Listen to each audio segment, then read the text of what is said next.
Selam sevgili ve sayın gönül dostlarım. Bugün Şifa Hacı Baba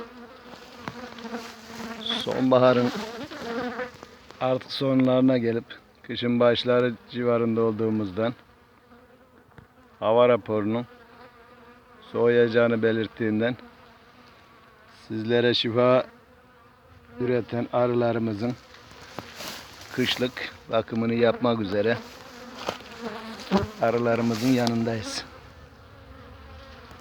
Bunlar sizlere doğal organik balları üretti.